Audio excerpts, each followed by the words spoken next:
अस्सलाम वालेकुम गाइज़। इस वीडियो में हम डिस्कस करने वाले हैं कि कॉमसेट यूनिवर्सिटी के तमाम कैंपसेस में किस तरह आप ऑनलाइन घर बैठे अप्लाई कर सकते हैं। मैं आपको एक बात की गारंटी देता हूं कि इस वीडियो में बताए गए ट्यूटोरियल को फॉलो करने के बाद इंशाअल्लाह आप अप्लाई प्रोसेस में कोई मिस्टेक नहीं करेंगे। तो सबसे पहले आपने गूगल पर आ जाना है और गूगल पर आने के बाद आपने सर्च बार में टाइप करना है कॉमसेट यूनिवर्सिटी इस्लामाबाद.edu। बेशक आप लाहौर, एबटाबाद, विहाड़ी, अटक, साहिवाल, वाह या जिस भी कैंपस में अप्लाई करना चाहते हैं तो आपने यहाँ सर्च बार में कॉमसेट यूनिवर्सिटी इस्लामाबाद.edu ही लिखना है और आपने इसे सर्च कर देना है। और सर्च करने के बाद जो पहली वेबसाइट आती है कॉमसेट यूनिवर्सिटी इस्लामाबाद की, आपने इस पर क्लिक कर देना है। क्लिक करने के बाद अगर आप मोबाइल यूज़र हैं तो इस तरह का इंटरफेस शो होगा, लेकिन आपने अपने स्क्रीन को लैपटॉप वालों की तरह कर लेना है। उसके लिए आप देख रहे हैं कि बाईं साइड पे टॉप पे पहले 3 लाइंस हैं, नीचे जो डब्बे में है उसके ऊपर 3 डॉट हैं, ये अपना बाईं जानिब ऊपर कॉर्नर में बिल्कुल। तो आपने 3 डॉट्स पे क्लिक करना है।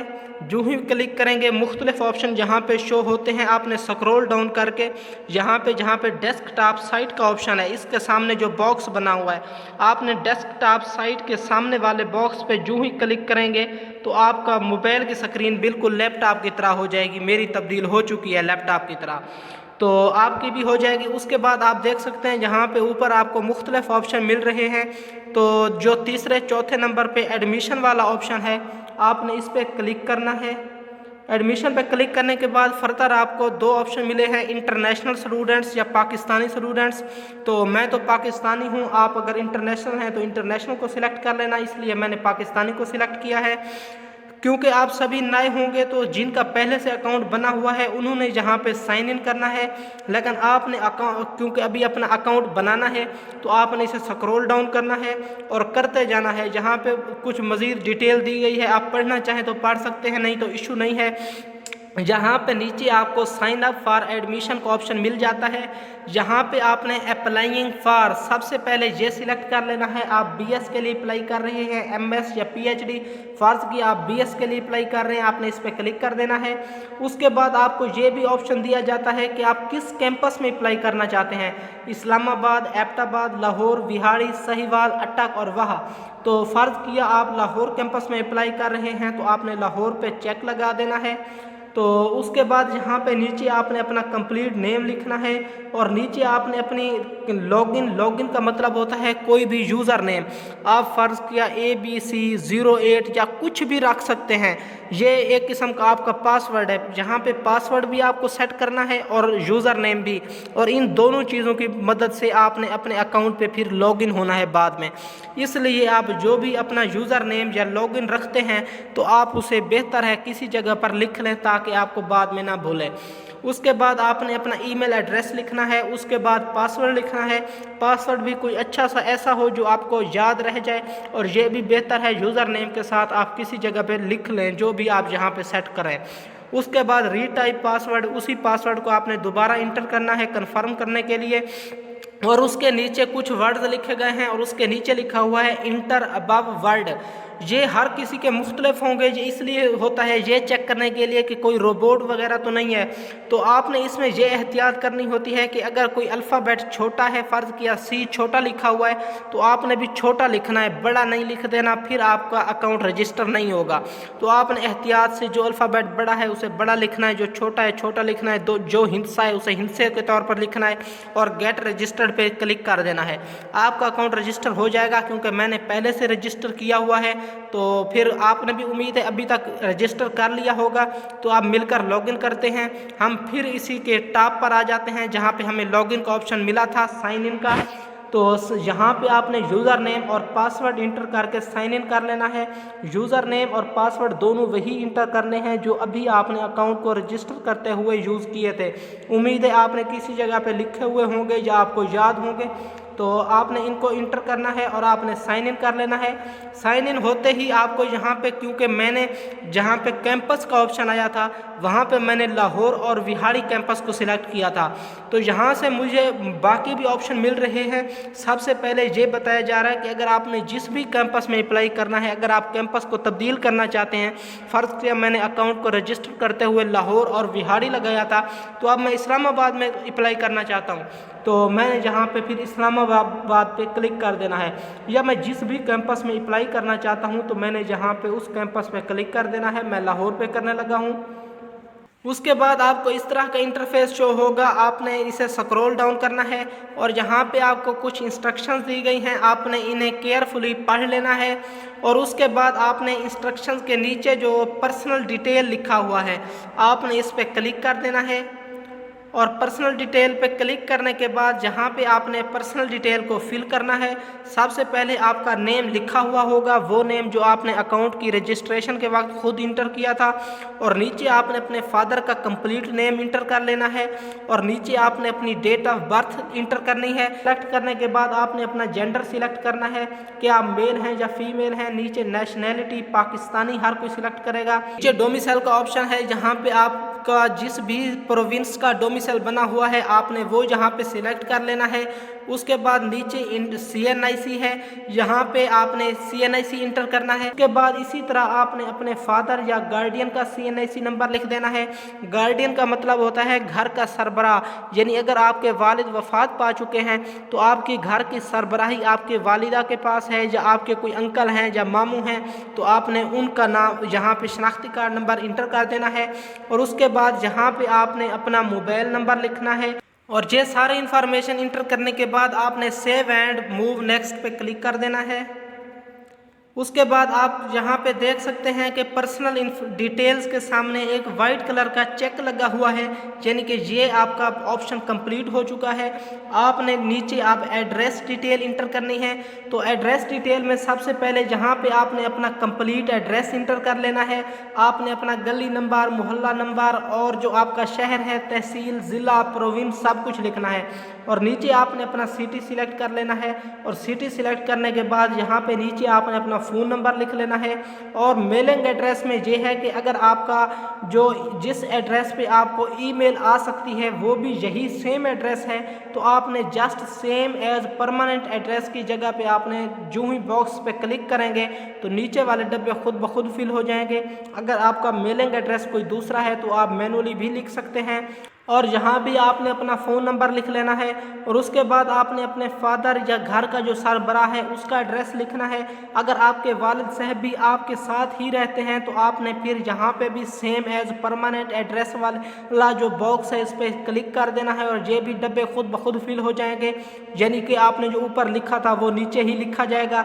और यहाँ पे आपने अपने जो फादर या गार्डियन है उसका मोबाइल नंबर लिख लेना है। और उसके बाद आपने सेव एंड मूव नेक्स्ट पे क्लिक कर देना है। आपकी ये इन्फॉर्मेशन भी कंप्लीट हो चुकी है। अब आप देख सकते हैं कि पर्सनल डिटेल के साथ एड्रेस डिटेल के सामने भी चेक लग चुका है कि ये भी कंप्लीट है। अब आपने नीचे फ़ोटो अपलोड पे क्लिक कर देना है और सामने उसके आपने अब फ़ोटो अपलोड करना है। आपने अपलोड फ़ोटो पे क्लिक करना है जहाँ पे प्लस का निशान बना हुआ है और साथ में अपलोड फ़ोटो भी लिखा हुआ है। आपने यहाँ पे क्लिक करके आपने अपनी फाइल्स में जाना है और आपने अपने मोबाइल में जहाँ भी अपना फ़ोटो रखा हुआ है आपने सिलेक्ट कर लेना है। मैंने गैलरी से अपना फ़ोटो अपलोड कर लिया है। अब फ़ोटो अपलोड करने के बाद आपने नीचे मूव नेक्स्ट पे क्लिक कर देना है।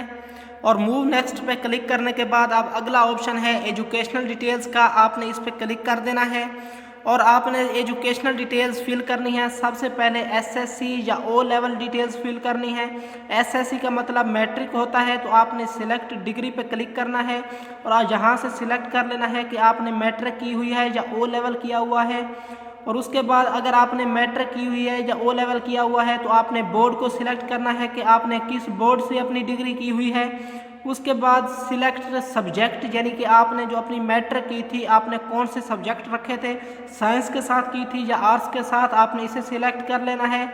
उसके बाद नीचे अवार्डिंग इंस्टीट्यूट का ऑप्शन है, यहाँ पे आपने वो उस इदारे का नाम लिखना है जहाँ से आपने अपनी मैट्रिक में तालीम हासिल की थी। उसके बाद आपने नीचे पासिंग ईयर सिलेक्ट करना है। टोटल मार्क्स लिखने हैं कि मैट्रिक के टोटल मार्क्स कितने थे और ऑब्टेन्ड मार्क्स की जगह पे यानी कि आपने कितने नंबर हासिल किए थे। उसके बाद HSSC या A लेवल की डिटेल फिल करनी है। HSSC का मतलब इंटरमीडिएट यानी 11वीं 12वीं होता है। अगर अब आप फॉल एडमिशन में अप्लाई कर रहे हैं तो क्योंकि कॉमसेट यूनिवर्सिटी के फॉल एडमिशन जून जुलाई में ओपन हो जाते हैं तो आपका अभी सेकेंड ईयर का रिजल्ट नहीं आया होगा, इसलिए आपने रिजल्ट अवेटिंग पे अप्लाई करना है। लेकिन अगर आप स्प्रिंग एडमिशन पे अप्लाई कर रहे हैं तो फिर आपका यकीनन 12वीं क्लास का रिजल्ट आ गया होगा, तो फिर आपने रिजल्ट अवेटिंग पे अप्लाई क्लिक नहीं करना बल्कि सिलेक्ट डिग्री पे क्लिक करना है। और जहां से आपने सिलेक्ट कर लेना है कि आपने FSC, ICS, FA, A level, DCOM, ICOM, DE जो भी डिग्री आपने की हुई है, और नीचे आपने जिस बोर्ड से डिग्री की है उसे सिलेक्ट करना है। और नीचे सब्जेक्ट्स को सिलेक्ट करने हैं कि आपने कौन से सब्जेक्ट आपने अपनी इंटरमीडिएट में रखे थे, और नीचे आपने जिस भी इदारे से तालीम हासिल की है FSC में, अवार्डिंग इंस्टीट्यूशन में, उसका नाम लिख देना है। उसके बाद नीचे आपने अपना पासिंग ईयर लिखना है, जिस साल में आपने इंटरमीडिएट पास की है। उसके बाद इंटरमीडिएट के टोटल मार्क्स लिखने हैं और आपने जितने मार्क्स हासिल किए हैं वो लिख लेने हैं। और ये इन्फॉर्मेशन इंटर करने के बाद आपने नीचे सेव एंड मूव नेक्स्ट पे क्लिक कर देना है। आपकी ये इन्फॉर्मेशन भी पुट हो चुकी है। और उसके बाद आप देख सकते हैं कि नीचे NTS डिटेल्स का ऑप्शन है, आपने अब इनको फिल करना है NTS डिटेल्स को। उससे पहले मैं आपको थोड़ा सा NTS के बैकग्राउंड बताता चलूं कि कॉमसेट यूनिवर्सिटी में एडमिशन हासिल करने के लिए आपको NTS की जानिब से होने वाला नेट टेस्ट या कॉमसेट यूनिवर्सिटी का अपना स्पेशल एडमिशन टेस्ट, इन दोनों में से किसी एक में अपेयर होना लाजमी होता है। तो अगर आपने पिछले 1 साल के दौरान NTS के थ्रू होने वाला नेट टेस्ट दिया हुआ है तो फिर तो ठीक है, वरना दूसरी सूरत में आपको कॉमसेट यूनिवर्सिटी के स्पेशल एडमिशन टेस्ट में अपेयर होना होगा। तो यहाँ पे आपसे यही पूछा जा रहा है कि अगर आपने NTS की जानिब से होने वाला नेट टेस्ट नहीं दिया हुआ तो फिर आपने यहाँ पे यस पे क्लिक करना है, यानी कि जी हाँ मेरा चालान प्रिंट कर दें, मैंने कॉमसेट यूनिवर्सिटी का जो अपना एडमिशन टेस्ट है NTS के थ्रू वाला उसमें अभी अपेयर होना है तो उसका भी मुझे चालान दे दें। अगर आपने ये पहले से दिया हुआ है तो यहाँ पर नो पे क्लिक करेंगे। उसके बाद यहाँ पर नीचे लिखा हुआ है कि NTS टेस्ट ऑलरेडी टेकन। अगर आपने NTS टेस्ट जो है ऑलरेडी यानी पहले से दिया हुआ है 1 साल के दौरान तो नीचे आपने उसका रोल नंबर लिखना है, टेस्ट टाइप सिलेक्ट करनी है, आपने कितने नंबर हासिल किए थे और टेस्ट की डेट को सिलेक्ट कर लेना है। और नीचे ऑप्शन है कि अगर आपने NTS के टेस्ट में रजिस्ट्रेशन करवाई हुई है लेकिन अभी तक आपका टेस्ट नहीं हुआ, या आपने टेस्ट दिया हुआ है लेकिन अभी तक रिज़ल्ट नहीं आया, तो फिर आप यहाँ पे जो टेस्ट सेंटर था उसका नाम लिख देना है और रोल नंबर लिख देना है और आपने इसे सेव कर लेना है। उसके बाद प्रोग्राम चॉइसेस का ऑप्शन आता है, इसमें आपने प्रायोरिटी वाइज जो है आपने प्रोग्राम चॉइस कर लेने हैं। प्रोग्राम चॉइस नंबर 1 यानी कि सबसे पहले मेरी ख्वाहिश है कि आपका किस प्रोग्राम में एडमिशन होना चाहिए, आपने उसे यहाँ से सिलेक्ट कर लेना है। आप 5 सब्जेक्ट में अप्लाई कर सकते हैं, अगर छठे में करेंगे तो उसकी 2500 रुपये इजाफी फ़ीस पड़ेगी पर सब्जेक्ट।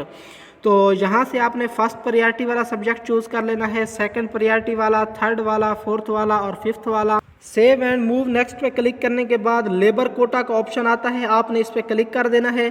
यहाँ पे ये है कि अगर आपने लेबर कोटा पे अप्लाई करना है तो नीचे अप्लाई फॉर लेबर कोटा पे क्लिक कर देना है।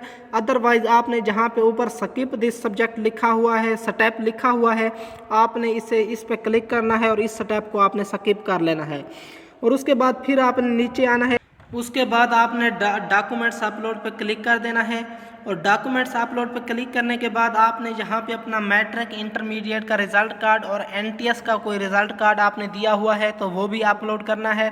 तो यहाँ पे एक शर्त ऐड कर दी गई है कि आपने जो भी डॉक्यूमेंट अपलोड करना है उसका साइज़ 2 MB से कम होना चाहिए।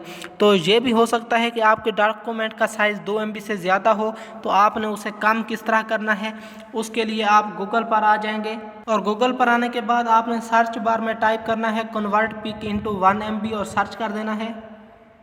1 MB इसलिए लिखा है ताकि 2 MB से कम ही होना चाहिए। तो जो पहली वेबसाइट आ रही है इमेज कंप्रेसर 11zone.com वाली, आपने इस पर क्लिक कर देना है। हो सकता है आपके पास ये दूसरे नंबर पर आए, आपने नाम पढ़ लेना है। ये बिल्कुल इजी, एक चंद सेकंड में ये आपके इमेज का साइज़ कम कर देती है। और यहाँ पे आपने सिलेक्ट इमेज पे क्लिक कर देना है। और सिलेक्ट इमेज पर क्लिक करने के बाद ब्राउज़ पे क्लिक करना है और यहाँ से आपने वो इमेज सिलेक्ट कर लेना है जिसका साइज़ आप कम करना चाहते हैं। फ़र्ज़ किया मैं इस इमेज का साइज़ कम करना चाहता हूँ। ये कॉमसेट यूनिवर्सिटी की ही एडमिशन की जो एडवर्टाइजमेंट है वो है, तो इसका जो पहला साइज़ है वो 221 KB का है, यानी 2 MB से इसका साइज़ का ज़्यादा है, क्योंकि 100 KB का जो होता है 1 MB होता है। तो न्यू साइज़ इसका जो आया है वो है 43.95 KB, यानी 1 MB से भी कम हो गई है। अब मैंने इसे नीचे डाउनलोड पे क्लिक कर लेना है। जो ही डाउनलोड पे क्लिक करूँगा तो ये फ़ोटो डाउनलोड हो चुकी है, मेरे डाउनलोड में पहुँच चुकी है और अब मैं इसे ईज़िली वहाँ से अपलोड कर सकता हूँ। तो अब हम दोबारा वापस चलते हैं और अपलोड करते हैं। जी, तो हम वापस आ चुके हैं। तो सबसे पहले हम यहाँ पे अपना मैट्रिक का रिज़ल्ट कार्ड अपलोड करते हैं। आपने अपलोड SSC पे क्लिक करना है और फाइल को चूज़ करना है और जहाँ पे आपने जिस भी जगह पे रखा होगा आपने उसे सिलेक्ट कर लेना है। तो ये फ़र्ज़ किया मैंने ये सिलेक्ट किया है, तो ये अपलोड हो चुका है। यहाँ पे ऊपर आ गया है कि SSC सर्टिफिकेट सक्सेसफुली अपलोडेड। और इसी तरह आपने नीचे यहाँ पे इंटरमीडिएट का रिज़ल्ट कार्ड भी अपलोड कर देना है, जहाँ पे अपलोड HSSC लिखा हुआ है। और उसके नीचे अगर आपने कोई NTS दिया हुआ है तो उसका रिज़ल्ट कार्ड भी अपलोड कर देना है, लेकिन अगर आपने नहीं दिया हुआ तो फिर अपलोड करने की ज़रूरत नहीं है। और उसके बाद आप देख सकते हैं कि आपका डॉक्यूमेंट्स अपलोड के ऊपर भी चेक लग चुका है कि ये ऑप्शन भी कंप्लीट हो चुका है। उसके बाद आपने कन्फर्म फ़ी पे क्लिक कर देना है और कन्फर्म फ़ी पे क्लिक करते ही यहाँ पे वो हमें बता रहा है कि आपका इंस्ट्रक्शन वाला ऑप्शन अभी रहता है। वाओ, हमने इंस्ट्रक्शन को तो पढ़ा तो था लेकिन हमने चेक नहीं लगाया था। चलो ठीक है, हम अब दोबारा इंस्ट्रक्शन पे जो पहला ऑप्शन था उस पर क्लिक करने लगे हैं और यहाँ पे क्लिक करने के बाद हमने इन्हें सबको तसल्ली से पढ़ लेना है और नीचे एग्री एंड प्रोसीड पे क्लिक कर देना है। अब हमारा ये ऑप्शन कंप्लीट हो चुका है और अब साफ ज़ाहिर है अब हम कन्फर्म फ़ी पे दोबारा क्लिक करने लगे हैं। तो अब हमारे पास इस तरह का ऑप्शन शो हो रहा है। अगर हमने प्रिंट करना है तो आप यहाँ पे जो प्रिंट वाला ऑप्शन नज़र आ रहा है इस पर क्लिक करना है। अगर आपने डाउनलोड करना है तो ये जो सब्ज़ कलर का बॉक्स है नीचे की तरफ एरो बना हुआ है, आपने इस पर क्लिक करना है। जो ही आप इस पर क्लिक करेंगे तो आपका चालान डाउनलोड हो जाएगा और चालान डाउनलोड होने के बाद इसे देखते हैं कि ये कितने का चालान है। तो ये डाउनलोड हो जाए। ये जी 3300 रुपये का चालान है, जिसमें 2500 रुपये एडमिशन प्रोसेसिंग फ़ी है और 800 रुपये इंट्री टेस्ट के चार्जेस हैं। आपने इस चालान फार्म का प्रिंट निकलवा कर इसे HBL बैंक में मुकर्ररा डेट के अंदर फिल कर लेना है और वापस अपने जो पोर्टल है आपका एडमिशन पोर्टल उस पर आपने आ जाना है। मैं वापस आ चुका हूं और आपने दोबारा कन्फर्म फ़ी वाले ऑप्शन पर क्लिक करना है और आपने क्योंकि चालान डाउनलोड नहीं करना बल्कि स्क्रॉल डाउन करना है।